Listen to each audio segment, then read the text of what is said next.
So wahoo wah to any UVA people out there. I don't know if there are not in the audience. And then actually did my predoctoral residency with the Air Force.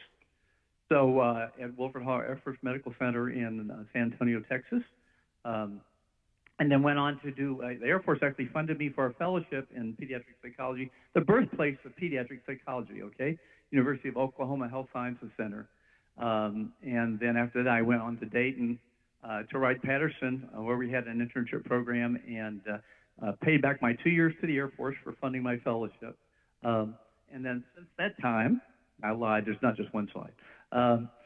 Went on to the University of Louisville School of Medicine, where I just retired at the end of June after 37 years there. And actually kind of started out early in the Department of Psychiatry, and our division moved to the Department of Pediatrics about a decade ago.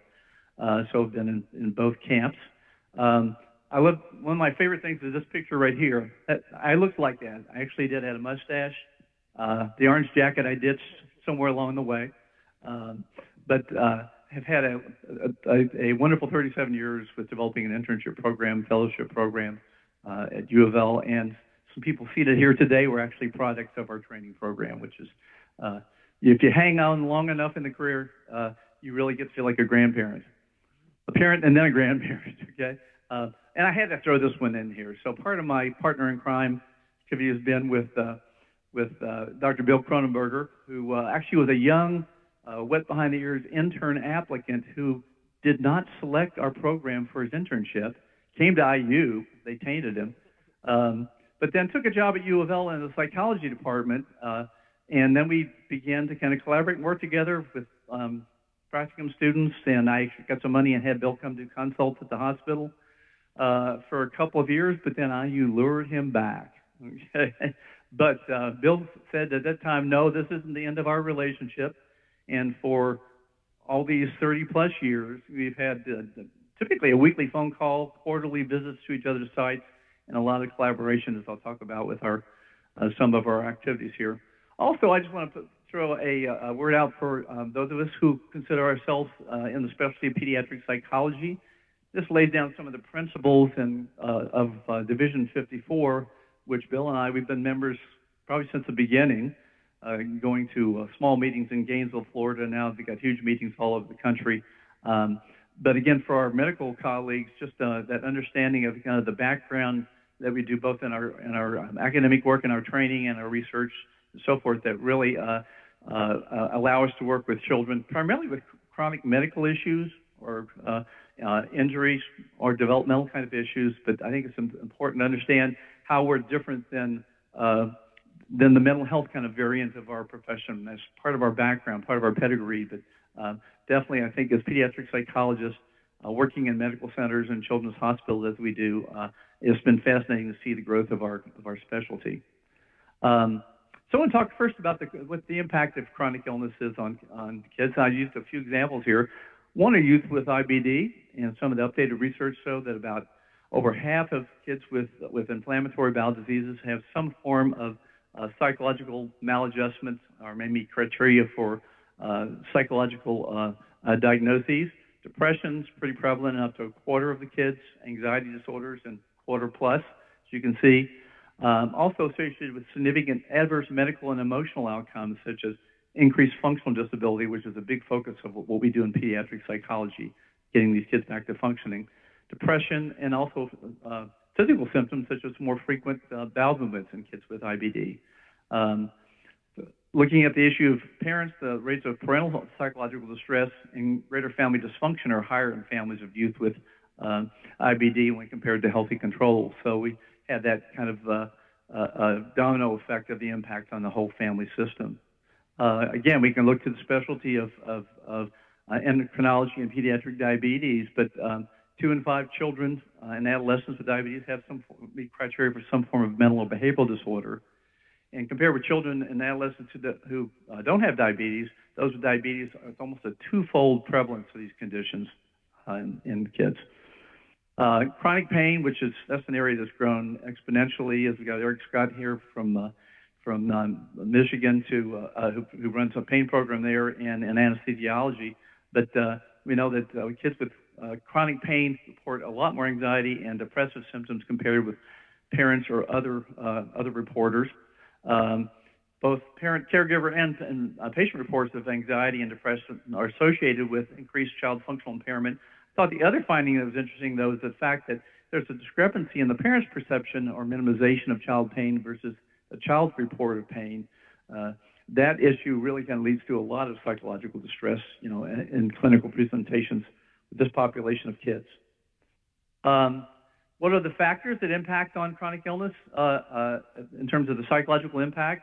Well, one, the visibility of the health condition. A lot of the kids we see with chronic pain, for example, and other conditions like diabetes say, well, no one can see my illness, okay? They say, you look okay to me.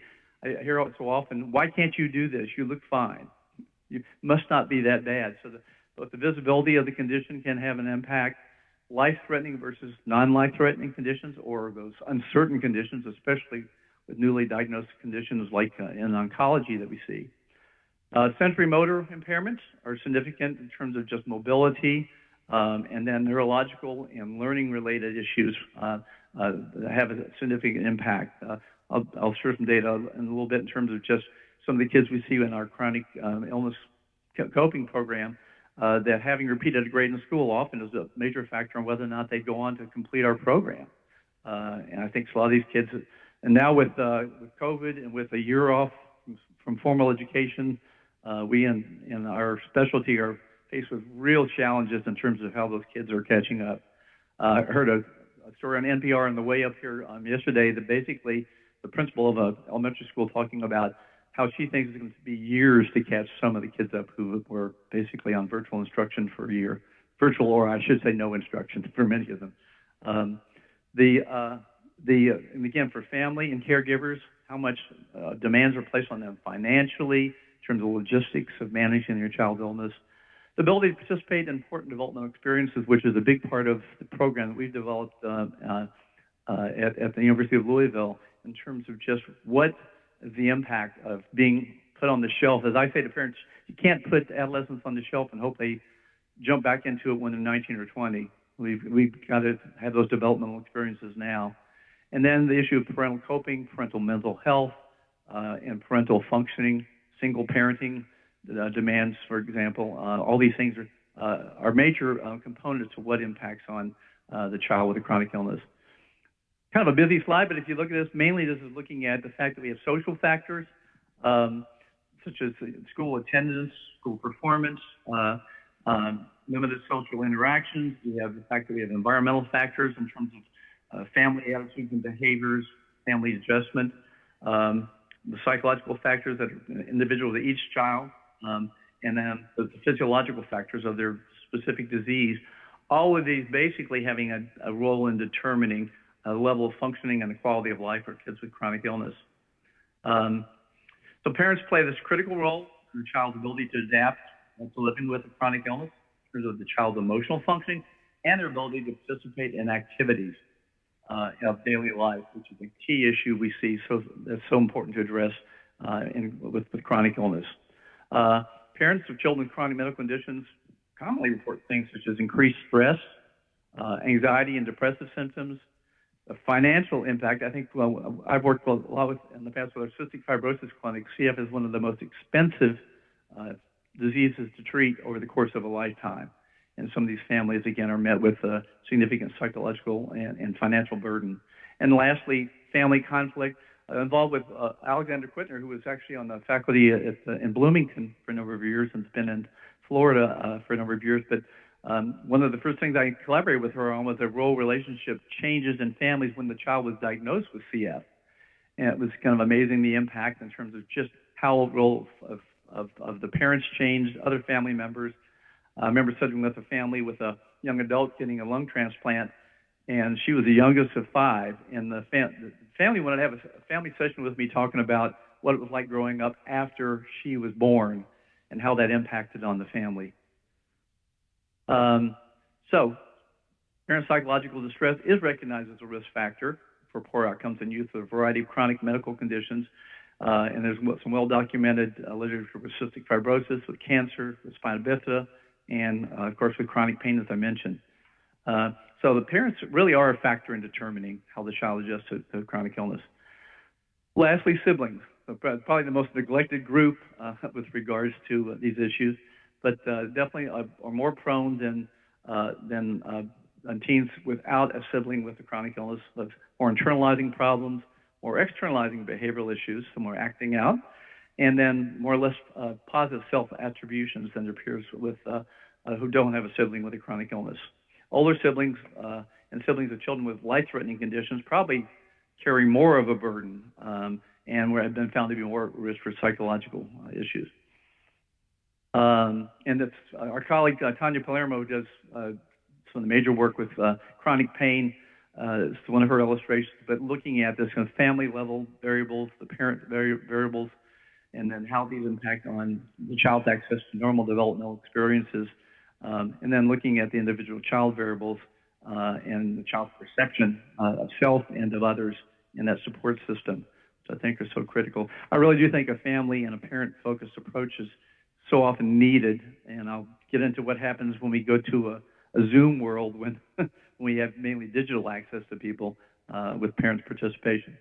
This is something that I created with a colleague of mine I'll show you in a minute, but so we had this kind of cascading view of how kids become, with a chronic illness, and especially illnesses that involve pain and fatigue, basically come to the point where they meet us for, hopefully, for clinical services in terms of the different factors that contribute very much along the line of the other illustrations I gave you. The one on the right actually is something that's like, it's supposed to be a waterfall. My wife said it was like a backpack. So I apologize. But it's kind of like that cascading effect of getting deconditioning. We're trying to help families and teens understand when we're working with them just, how the deconditioning process is contributing to so much of what's going on with them. But we really have to get those cognitive illustrations. So I'm going to give you a parent's perspective here. It's also difficult to find that fine line between helping them too much and not helping them enough, because you want them to grow and be independent, but at the same time, you also want to fix whatever is happening to them and find the right channels to make them better. And so we came to see very quickly how changing your thoughts about things and learning to relax and changing your schedule and behavioral changes can really affect your physical health. It still is amazing to me how your body can shut down just due to stress, because I just never realized that was possible. Because we have, I think, pretty strong opinions and beliefs about things, and as most parents, I believe that, my way of doing things is completely the right way. And so you should do it my way. And so that's hard to let go of and let them find their own way and what's going to work for them. And you do have to let go of some things, especially in terms of scheduling. And, there's a lot of perfectionism issues that are at hand that I think she probably gets from me. So sometimes I have to step back and say, okay, if she's going to learn to not be perfectionist, then what can I let go of and not be as perfectionist about? And so to be a better role model and help her to not think everything should be perfect in her life. Nice to have parents at the insight, isn't it? You get them to that. So when we look at that, I am focusing here on the fact that, pain and fatigue are often accompaniments of so many of the chronic medical conditions that we see with kids. And again, this comes from some of Tanya Palermo and her lab work with regards to the factors, the psychological, behavioral, and the social components that contribute to this. But we know that it's complex, and we have issues with regards to emotional distress, mood and affect, cognitions, the fear of pain, catastrophizing thinking. The catastrophic thinking is a big area that we intervene in a lot with our chronic pain patients. Behavioral, sleep, I'll get into that in a little bit, but this sleep was atrocious during COVID. Okay? It was already atrocious for adolescents in the first place, but then you throw in COVID and being on home instruction and so on, and A lot of kids that we work with come in and their sleep habits are atrocious at that point, and a major contributor. And avoidant behavioral coping, which we'll get into a little bit too. Parent and family factors like family functioning, and then patient-related kind of premorbid factors, such as age, sex, genetic profile, and so forth. So many things go into this in terms of this life path and this altered pain processing that we get into, especially as we get into the genetics and the epigenetics of these conditions as they develop. I know a big focus now on a lot of our chronic pain issues are these post-infectious conditions, and the long-haul COVID issues are playing into that too. A big call for more research in that area. I have to blame a lot of people in my career path. So this is Dr. Gary Marshall, who he's the head of infectious disease at Louisville, and got me started in all this by working with chronic fatigue syndrome once upon a time when we didn't really know what that was or what was going on with that. Actually got a text from Gary the other day saying, I'm sitting here in Barcelona with Greg Zimmet at a conference. So it's a small world in our area. So Gary, by the way, Gary is not Plato. I don't want any confusion with that. But I always love this thing, necessity is the mother of invention. I think being a pediatric psychologist in a medical setting, always looking at how do we apply evidence-based research to what we do. Well, often the evidence-based research is done with a limited sample, with a specific condition or so on. So we're making it up a lot of the time, okay? But I think that mother of invention is what spurs us on. So Gary basically got tired of working with chronic fatigue. I guess he got fatigued working with fatigue. And as a virologist, couldn't really find a role in that. And so we kind of parted ways in our research with chronic fatigue syndrome. But I wanted to know how to get these kids functioning better. I said, these kids just aren't functioning. So maybe I can't cure their fatigue, but can we get them back to functioning? And that led to a lot of what I'll talk about as far as our developments. So what are the characteristics of effective psychological interventions? This is what I've learned in my career, okay? So these are the gems from 37 years at the University of Louisville. So one, we have to have ongoing collaboration and communication with the referring medical team. And I think that's disconnect in the busy medical world is challenging to maintain, but ultimately so important. Patients can feel abandoned if, in fact, the medical component gets cut off from the psychological component. We have to have advocacy for academic recommendations with the school. We have to get these kids back to functioning as best as possible in the academic world, and that also involves the social world too. So we become masters at writing really cool 504 plans, okay? And I like to put them on official university letterhead paper, and every title I've ever had, like a Soviet general, okay? Like all ribbons hanging down. But because I had a family come in one day, and basically they said, oh, the doctor over at the rehab center gave us a 504 plan. I said, oh, can I see it? And Mom pulled out a little script pad, and I couldn't even read it. And I said, we got to do better than that. And actually, we found the school to be fairly accommodating. We got to validate the patient's medical presentation and the frustration with getting services. And a lot of these families come, having been lost to services or just really struggle to get services. So at first we have to listen a lot and empathize a lot with that process, even if we don't agree with all of it. We have to focus on the intervention on functioning rather than symptoms, and I'll get that out a lot with what we've developed. And then the social relationship issues, building confidence and competence. So many of our kids with chronic illness feel isolated, don't know how to relate to others. They don't understand, they don't get it. So that has to be a key component.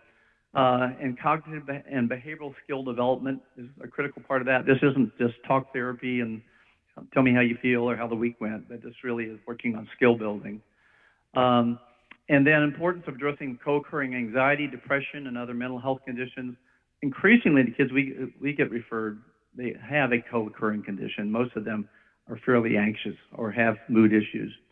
And then lastly, the parent and guardian involvement and addressing the parental stress and family functioning dynamics has to be a key component of that too. And that's often kind of challenging to do in this busy world, but I find parental involvement almost is the key for a lot of these kids for maintaining changes. So, I said necessity is the mother of invention. What did we invent? Well, we invented a bird. we birthed a bird. But I have to, Bill and Eric, I have to credit them with this involvement over the years. There's been a lot of years kind of of tweaking with this thing. But and we were our Children's Health and Illness Recovery Program, or I almost wanted to change the R to Resilience Program. I kind of like recovery now, so it's recovering from not functioning. We had beta versions of the books over there. You can see on the left, but fortunately, Oxford University Press a couple of years ago entertained publishing it and liked our research, and so put that in the Treatments at Work series. And so what's been nice about that is so available now to so many, and we're starting to get more and more medical centers and children's hospitals kind of asking for some guidance on training on how to implement the program. What's the kind of foundations and our rationale for this? One, that we had to do something to get kids better. So we really looked at the fact that these kids often present to us with persistent limitations in their daily functioning. That's often how they get in our door. The doctor says, you know, they've got X, Y, or Z, but they shouldn't be as disabled as they are, or they shouldn't be, you know, out of school. They should be performing. They should be involved with their peer group. We also, the fact is, a lot of our patients develop either primary or secondarily have neuropsychological dysfunctions involving a lot of centrally mediated conditions that lead to amplification of their symptoms or their pain or their distress, their fatigue, and also lifestyle changes and behavioral changes. And we even looked at the classical conditioning kind of process for a lot of these. A lot of kids enter certain situations and it almost triggers that disability. And part of what we try to do in our program is to work on that exposure in a graduated way to those experiences. Family dynamics are the slippery slope. A lot of families come in rather defensive. Why am I seeing a psychologist? You know, my kid has inflammatory bowel disease, or ulcerative colitis, or sickle cell, or chronic migraine headaches. So, and the slippery slope here is that I think parents, I explained the process of going from how you support a child with a acute illness versus a chronic illness is quite different. But if you're still managing a chronic illness a year later as an acute illness and taking away a lot of responsibilities and basically keeping them from a lot of activities that are so critical to adolescent development, then you're going to have a child that can't function as they transition to young adulthood. So often with this, the outcome of this process is this increased social isolation for a lot of the kids, homeschooled, home hospital, missing a lot of school, debilitating fatigue and pain, increased dependency dynamics with the primary caregivers, low self-esteem, and then the other biological epiphenomena that come with the deconditioning and so forth. So again, focus on function, not on cure.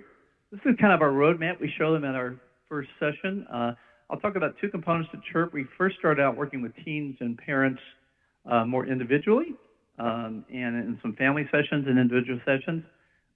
Actually, one of your interns worked with me on this. I said Jenny Petrie was an intern here and came for a fellowship at Louisville, and we kept getting so many referrals we couldn't dole them out. We had a 6-8 month waiting list.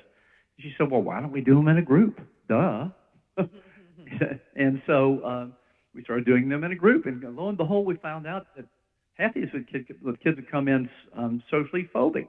We had kids have panic attacks in the waiting room for the first session and running out to the car in the parking lot. And we had, well, the cutest one was the one girl went and she locked herself in the bathroom, but then two other girls went out and talked her out and coaxed her in, and by the third week, which is the magic number, by the third session, they were great friends, and you know, she stuck it in for the full 12 sessions. But these are the skills that we cover in CHIRP, and we have ordered them hierarchically from the less, I think the less threatening issues. Everybody has stress, right? Everybody needs to learn how to solve problems. Everyone needs to learn to relax and deal with stress and so on. So we really stay clear of some of that early on, but then as we move in and develop relationships with these families, we have a separate parent group and a teen group, then we really get into getting into these things like misguided support and the dynamic between parent and teen with regards to how we get the parent to support the teen's increased independence. So we work into things like communication and assertive skills with their peers, with their teachers, with their bosses at McDonald's, etc. Okay, and then we get into family roles and communication, and we have some conjoint sessions between teens and parents that we rolled into that. So it's a very active process, a 12-week process, meeting weekly for an hour and 15 minutes. We did do it on Zoom when COVID hit. I have some feelings about doing Zoom. I'm burned out myself too. It has some advantages, especially with our kids who can't make it all the way to Louisville, for example, who live in remote areas. Some families say we wouldn't be there if we didn't have this. So we're toying now with a model where we have some who are doing a remote groups and then in-person groups. If you look at this, these are kind of another way conceptualizing what we do, but we work on stress management skills, we work on problem solving, active problem solving skills, we work on managing the impact coping, which is the more emotion-focused coping, and then we work on these behavioral family systems issues with regards to communication, conflict resolution, and independent support within the family. I've always been a family guy, not for the TV show, but in my training at Virginia, and the family's always in my head somewhere, so involving them was just a natural. We've conceptualized these kind of like a table, like a four-legged table, and my thing is, if your table isn't steady, so you got one leg that's a little short, that's going to be a wobbly table, okay? But I think it is key, and what we try to do in our program is to develop and address all four areas, both physical functioning, academic functioning, this interpersonal functioning with their peers that's so important to their maturation through adolescence, and lastly, the skill development with coping, with communication, and how they manage their lifestyle and their schedules. We work on weekly schedules, and our experience has been a lot of the kids are either over-scheduled or under-scheduled, and we try to find that balance in there. And it's really interesting when you do this in a group format when you've got both of them in there, in terms of just how that works out. Just an example of some of the things we work on. The cognitive behavioral therapy is obviously a big component to what we do. These are some of the, for example, teen beliefs that we often find ourselves targeting in our work, such as beliefs that we must restrict activity and involvement until I get better.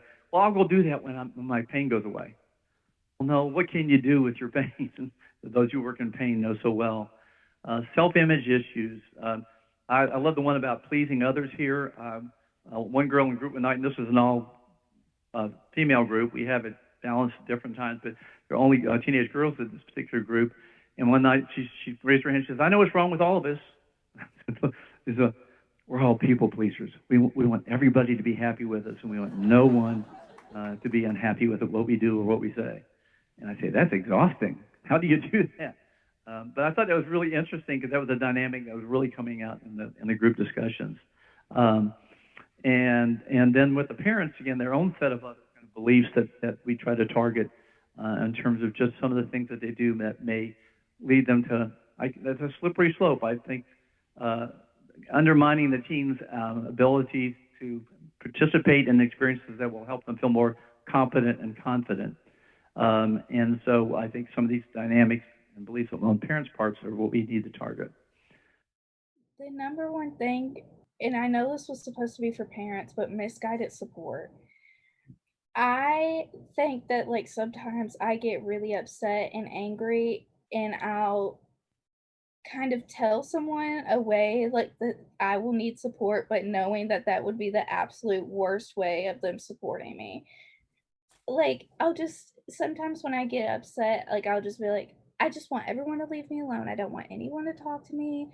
And that's actually not what I want at all, and that's not what's gonna make me better. It's really something that I have started to think about. So you're saying you actually give other people misguided support for what you need, when what you really need is for them to step in, to help out, to be there. 100%.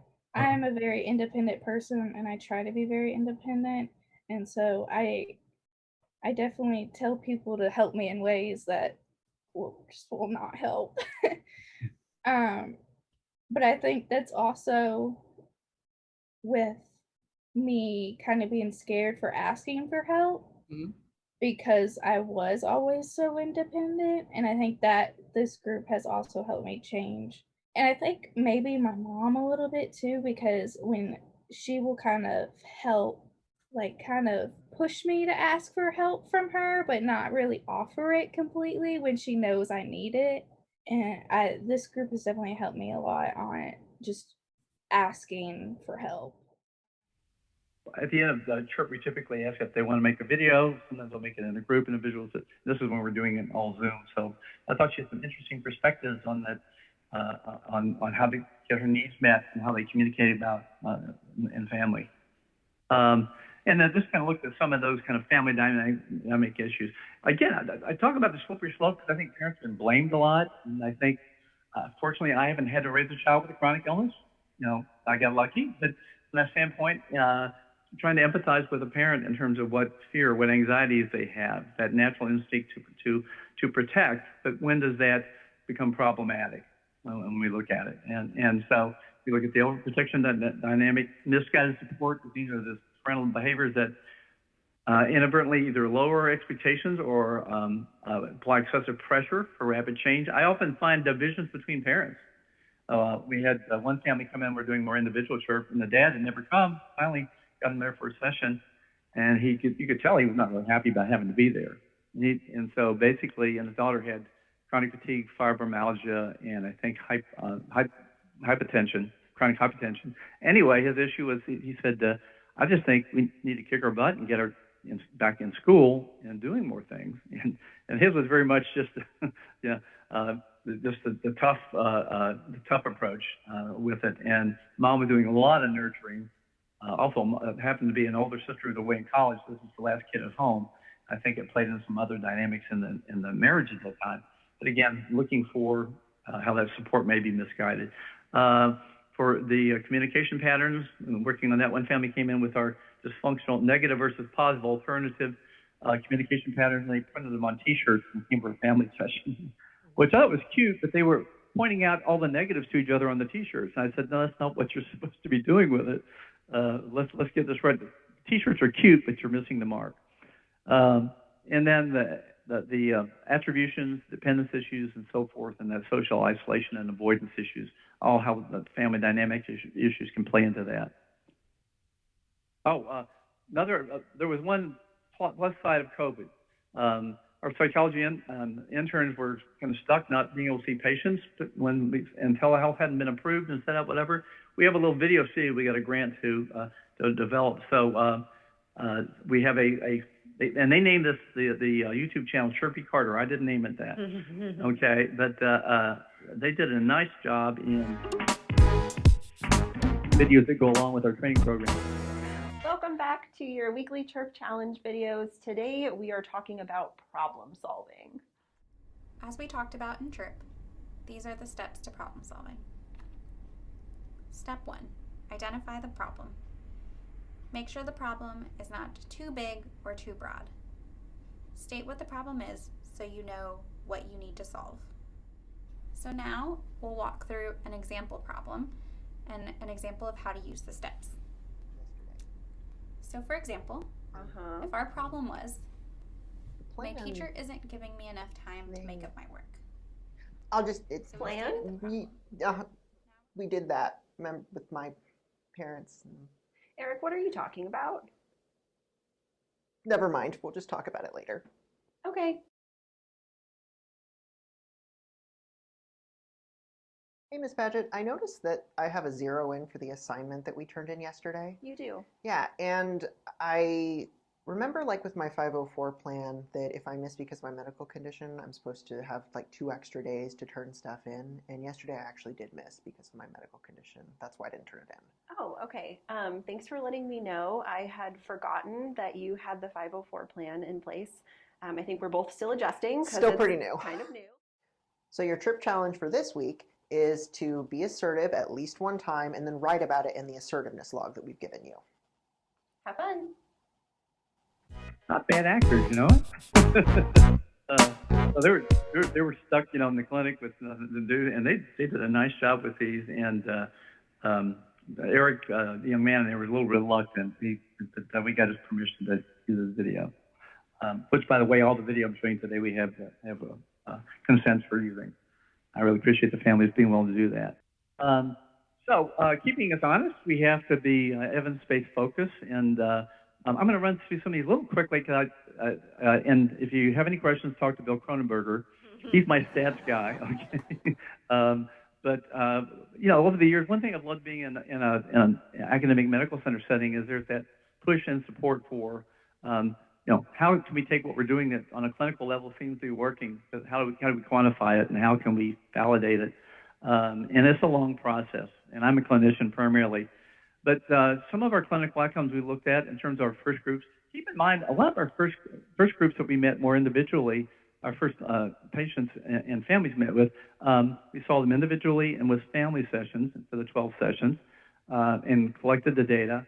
A lot of these were our chronic pain and fatigue patients. A lot of these were our fibromyalgia, chronic fatigue syndrome, POTS dysautonomias, and a lot of kind of functional issues going on too. So some of the data in the early studies, I'll try to keep that clear. These were our primary patient populations were of these types of conditions. So our goal is really look at improving functioning. We decided we would measure pain and fatigue just to see. I thought the sneaky thing was that while we weren't working on those issues did improve while we improved functioning. So we had clinical referrals for chronic pain and fatigue between the ages of 12 and 19. That's our target adolescent group for CHIRP. 12 sessions, the manualized treatment with a workbook, take home and do the workbook sessions and bring it in. And then a pre-post intervention ratings on functional disability, pain, and fatigue. They also asked them about rating, a Likert scale rating on how helpful, what was the experience. This is a little flow chart of the patients who came in. We didn't capture all the patients. Some people didn't fill out the post. That's the big thing, is getting the post measures. We now got some money and grants to give Visa gift cards, which works better than nothing, and just say thank you. And then kind of looking at this, what we were really excited to see, and I remember Bill and I looking at the data, it's like gosh, you know, parent ratings and teen ratings and all these, you know, over the course of the 12 sessions showed some significant improvement, both in terms of functioning, pain, high ratings on the helpfulness, both helpfulness with functioning and helpfulness with symptoms as part of that. And again, we weren't really targeting symptoms of fatigue or pain. A later study where we had a little bit of post, like 3 to 6 months post data, looked at that trend. And one thing we can say in terms of this is that what was nice to see is that no one really got worse. Okay? They either maintained those gains or some continued to improve. We've seen that with both the parent ratings on fatigue, pain, and functioning, and then the teen ratings. Interesting thing is that often we find teens tend to underestimate or come in. They want to present a positive view often. So we'll often look at the teens versus the parents' ratings on the same measures, and often the teens don't rate themselves as suffering as much as they seem to parents see them as being. So you have to have bigger change scores, and they get kind of measurable differences with that. Same thing that now we did a pilot study. And now we're working on a longer term follow-up study with our group participants, but this is with the individual participants, and a pilot study looking out at 3 years, and we located 17 families who are willing on the phone to do the ratings again. And what we're finding is that gains generally are maintained over the course of that period of time. Again, a very small sample, but we're working with some funding now to get a larger sample of post patients. And also this is on functional disability, which I like seeing that one probably the most in terms of decreases in that area. Another thing we looked at is the dropout problem. Now, one big issue, like 12 sessions is a lot to commit to. I noticed that a lot of manualized treatments have gotten shorter and shorter. But now we have the comfortability pain program, right? A one-day thing. So we can hit you with one shot. We know if we can get you to that one day, we can hold you there. But I think it's that challenge in terms of getting that kind of commitment. We actually have a commitment form where all the clinicians sign it and try to get the kids and families to sign it too. That's team to help. And sometimes, I tell you, on Zoom and virtually, we had more problems than in person. But this problem of dropout is a big issue for us. So we wanted to look at, on our pre-measures, what's the difference between those who dropped out before session 6 and those who completed the program? And so we tried to identify these, and we looked at our pain, functional disability measures, coping style, health beliefs, and sleep issues, and so forth. We had some kind of wonky findings that we can really didn't understand about some visual problems or something. Bill, you remember some of the, like, well, how do we do that? But looking at this, first off, one of the biggest liabilities in life is just being a male, and probably most of the females here know that. But literally, male. I actually had a bet on I was going to take the interns and fellow out, and I was going to buy a couple of pitchers of beer if we could get a white male to finish CHIRP. That was a big issue. That I actually had some African American males who came to and completed CHIRP, but for whatever reason, we had more of those more Caucasian males dropping out before 6th session. So at least in that initial, I have to say, and in the group format, it's not been as much of a problem. But this is more individual. I think these kids just hounded their parents, and they didn't bring them back. Another issue is having repeated a grade in school. I think there are some undiagnosed learning issues here, and I think play a role in some of this for some of the kids as well. There's symptoms, manifestations, and so on. And also, the dropouts are more likely to have more than one comorbid diagnosis and typically of one of these difficult to tie down conditions like dysautonomia, POTS, persistent pain, amplified pain syndromes, and so on. We found no differences on these other variables here. And basically, the parents of dropouts tended to say things like they minimize the child's symptoms. It's like, ignore it, it'll go away, and that didn't really help. Described their teens as having more premorbid mood problems than the completers, employing more avoidance coping strategies, and so on. The teens there wasn't a big difference in the teens ratings on some of these measures, but and also just in terms of activity level beforehand, exercise, or even school attendance making their symptoms worse. Okay, so these are kids definitely working on more outliers. One I was most impressed with. Well, there's a scale that Bill and I have done some development on called the Juvenile Health Experiences and Behavior Inventory. The parents' version is the HEBE, that's the GB. But what we found here is that there's a scale that looked at that was really picking up on sensitivity to stress, and this was something that seemed to really discriminate the completers from the dropouts in terms of being more stress sensitive. I'm going to look at sleep here for a second, but one of the big issues is I've talked about the sleep disturbance we see in some of these patients, and we actually that we have them do sleep logs, and we do sleep hygiene. Valerie Crabtree at St. Jude actually wrote that module for us on sleep hygiene, and then we introduced that early on, and then monitor sleep throughout the duration of CHIRP. And happy to say that we're looking at some of the data recently with the group participants on the Pittsburgh scale, and we're finding that both parent and teen did rate sleep improvements in sleep quality from pre to post treatment, and which was very encouraging, I think, in that regard. And some of the kids do in their testimonials at the end say, I think I improved my sleep considerably. In terms of clinical outcomes with group, why do it in a group? Well, one is we had a lot of referrals, we couldn't get them all in. So, but it does address the social isolation issues and reduces avoidance if you can get them to session 3, okay? They don't drop out. And then it does provide them with exposure in a social environment, in an interpersonal environment that a lot of these kids have not had for some time. And they can observe peers, so you have some role modeling in there. I was worried that they were going to basically emulate the worst participant. Well, we've really found, especially combining different illness categories, not just having all kids with diabetes or all kids with inflammatory bowel diseases. We found out the kids really kind of like that.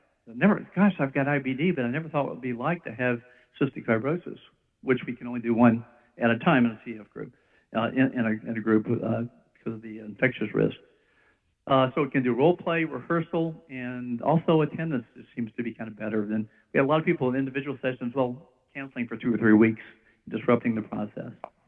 I'm Laura. I have Ehlers-Danlos syndrome. I have POTS too, and a bunch of other stuff. I really didn't want to come to CHIRP at first, but I'm glad I did because I met a lot of people. And when you walk in, you realize you have other stuff in common with them just besides a chronic illness. And that was really comforting, I guess.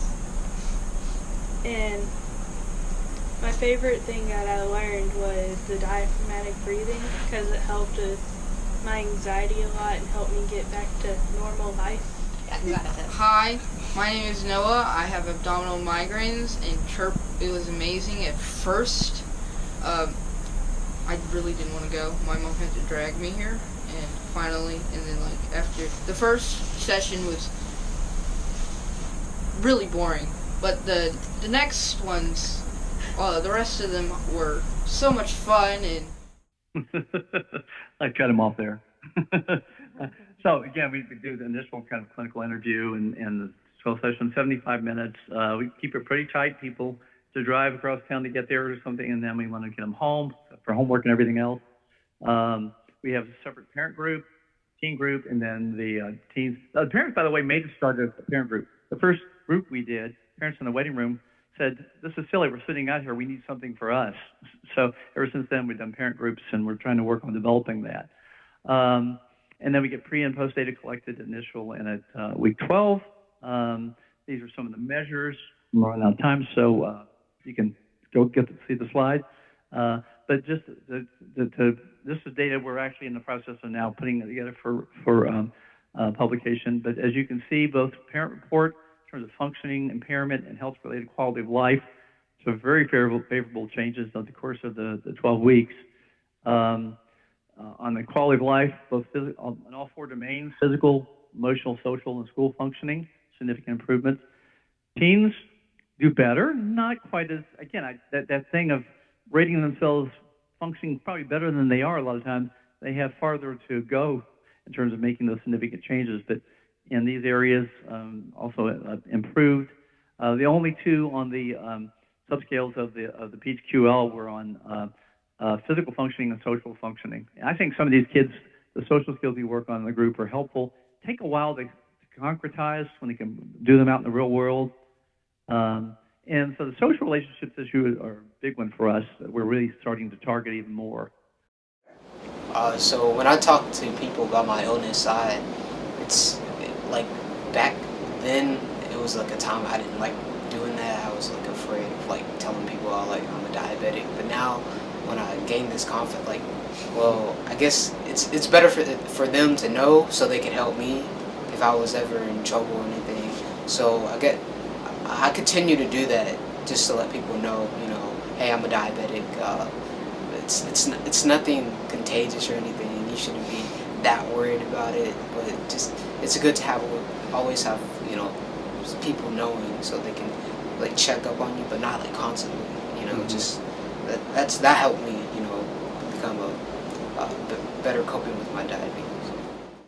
Okay, so in response to that, so Jenny Petrie and I decided we need functional disability has been measured out the wazoo, and we get functional disability measures. We decided we needed something more that targeted the social disability issues, and this reason. Hey guys, my name is Grace Hotkowitz. I've got cystic fibrosis, which is a genetic disease of the lungs, which makes it hard for me to exercise, breathe, or do literally almost anything. But before I came into the group, I was not terribly outgoing. I tried to stay in my shell. Like, I ate lunch with a vending machine. I was not one for confrontation, but after CHIRP, I was able to stand up for myself, advocate for things that I need, tell people when to back off. Like, if something was too much, I learned how to tell people it's too much. I didn't just sit there and take it anymore. Really, I made a lot of friends in the group too. Like, I came into the group, I was scared, I was not expecting to meet one person I liked, but I came out of the group for that first meeting with a couple friends. They came to my birthday like 2 weeks later. It was been a really good experience. She actually is a junior at the University of Louisville now, and Grace, she her freshman year she got the roommate from hell who stole her food out and kept the boyfriend in the room overnight and so on. And she went to housing, whatever, and she got herself an individual apartment. So she learned to be assertive. So she's come back and talked to other groups, and she's a great advocate. But again, we're getting short here because of the problems at the beginning. But these are some of the items to give you an idea what we're looking at is trying to measure. These are clinically derived skills right now. We're working on getting a large enough database to factor analyze them, but looking at issues of social distress, social interference, other illness interfering with their social interactions and social life. Motivation, okay, in terms of, are they motivated to have more friends? I had one kid in our CF virtual group that we do, and he said, I don't have friends and I don't want friends. I'm fine with that. So he changed his tune after a little while, but he did well in the group. And social acceptability, about how they see themselves being acceptable or not to others because of their illness, and then looking at their activity level, and of course we want to look at changes. Had a doctoral student just do some dissertation data using our database and finding some definite positive indications in terms of teen and parent ratings of a global social disability index that some of the items comprise on there. Again, a lot more work to be done on this, but it's a start. And if anyone are interested in working with the SDI, I'll be glad to share that with you. We did a CF group. We got iPads, and we got a grant for that, and then sent them home with kids because CF kids can't meet together. And this was kind of looking at, can we use this for a transition program and prepare these kids better for that transition to adult care and adult life. Mixed experience, because some kids came in who were rock stars and who could have written the CHIRP book themselves. And so they were assigned just based on age, okay? And then we had some kids who were a mess. And the discrepancy was really marked. And so also, since this is all virtual, some kids lived in rural areas and we had connection problems. And so there's a lot of issues around those kind of things too. So we got some work to do on that. I do think from doing it, I really like the diversity of conditions in our groups. I really find that's a fascinating thing that I think really does help with that process. We have a graduation ceremony. Someone see Dr. Elaine Gilbert here in her former life as a trainee, as a postdoc, and it's really funny. We had a girl buy a dress for graduation one night. She made this really nice dress, but yeah, you wonder what this means to kids. We also have developed some Kahoots items, and we'll use part of a session and have a Kahoots game as who's going to answer CHIRP questions. Okay, so it kind of pulls at their learning. And then this is something from one of our Zoom sessions. I love you more when you send your forms back in.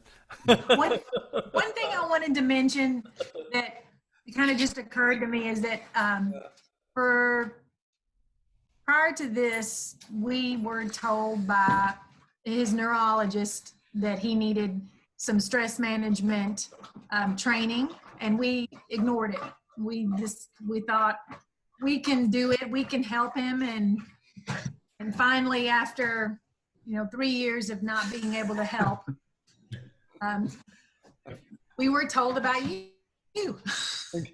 And so we appreciate the format and the laid back, and the other choice was in a room by himself with a stranger, which he wasn't up for.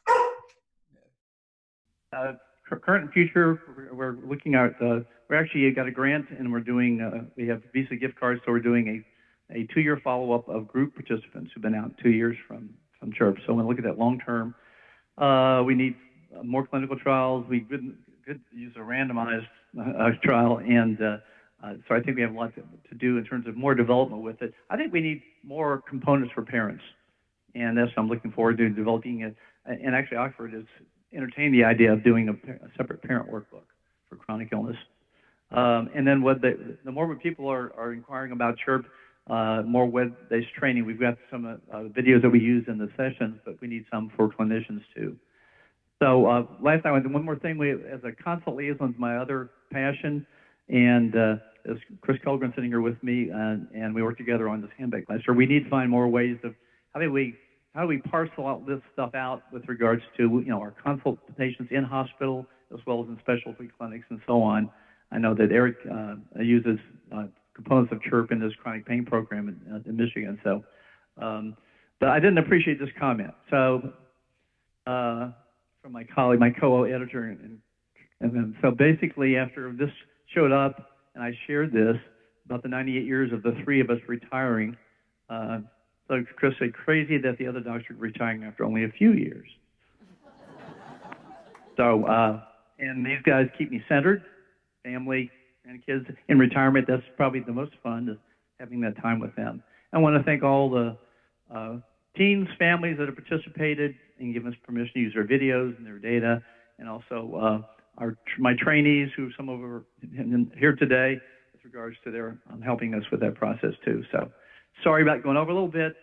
Technology held us back. So, I don't have time for any questions or comments.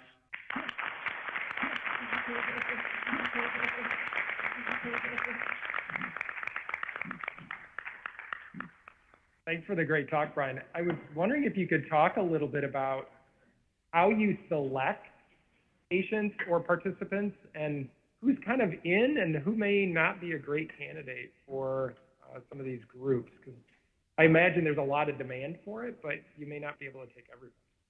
Yeah. That's a great question, because I think one of the things is, and we're having dinner conversations last night about how well screened are patients and families before they get referred to us. Right? What is it, a dump job? Just the psychosocial mess from hell, okay?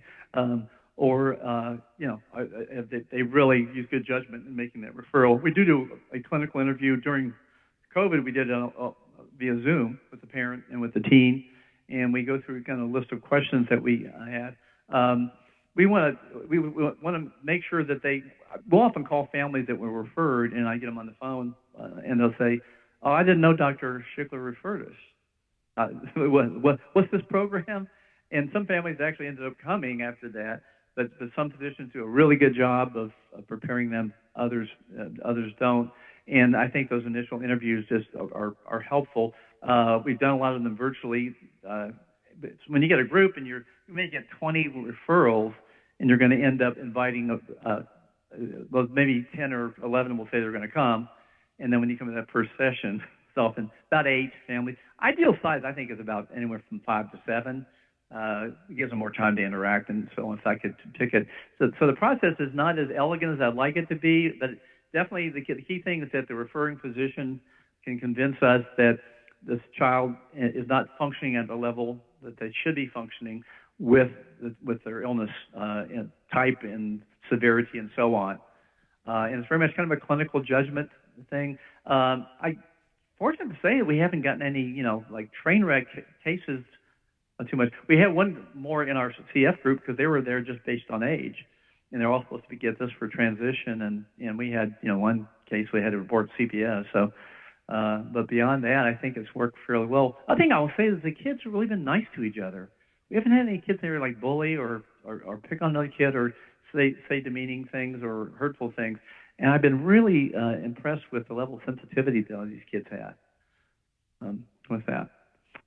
So I don't know if that answers your question, but it definitely, it's a multifactorial thing, but then it gets down to our ultimate clinical judgment. And as to who would, we had actually a group that we had at least 3 girls were referred for like PCOS and other, other issues that were sensitive. So we decided that one was going to be an all-female group because, there's a boy sitting in that group, they're not going to talk about it.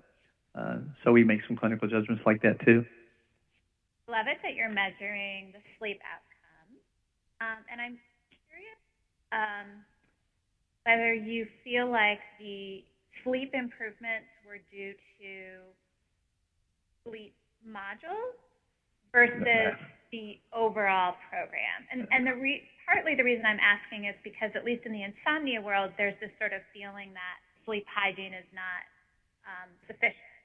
And I know these aren't insomnia patients, but I'm just curious what your thoughts are about how those improvements in sleep. That's a great question. It's hard to parcel out at this point. And actually, someone Dr. Kayla LaRosa, who also works for our sleep center, is trying to help us basically refine that down with some additional measures and so on.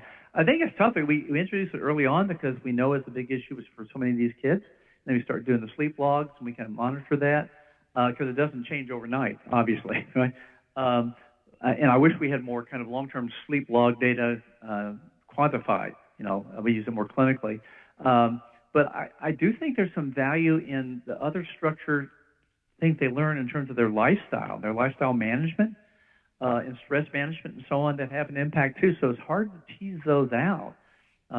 Just doing sleep hygiene without doing any of the other CHIRP interventions. You'd have to do that somehow, kind of in a controlled way. But as a clinician, I have to personally think a lot of the sleep hygiene kind of recommendations, they don't totally follow them a lot of times. No screen time before you get in bed. Bedrooms only for sleep. Your sleep chamber, no devices, et cetera. But we still see some improvements in sleep with that. So it's a good question. But I do think that the structure of what they learn and stress management and so on really can be a component. As well as that, we've had parents make a decision to take the stuff out of the room or sleep only. We had one girl who was only sleeping on the sofa for a year. And she had all her stuff there. She took over the sofa. And they finally got her back to her room. So the family benefited for that. Wilson, thank you very much. I know we're ready for lunch and a break, but and I have questions when I see you all socially afterwards. I'm happy to answer. Thank you.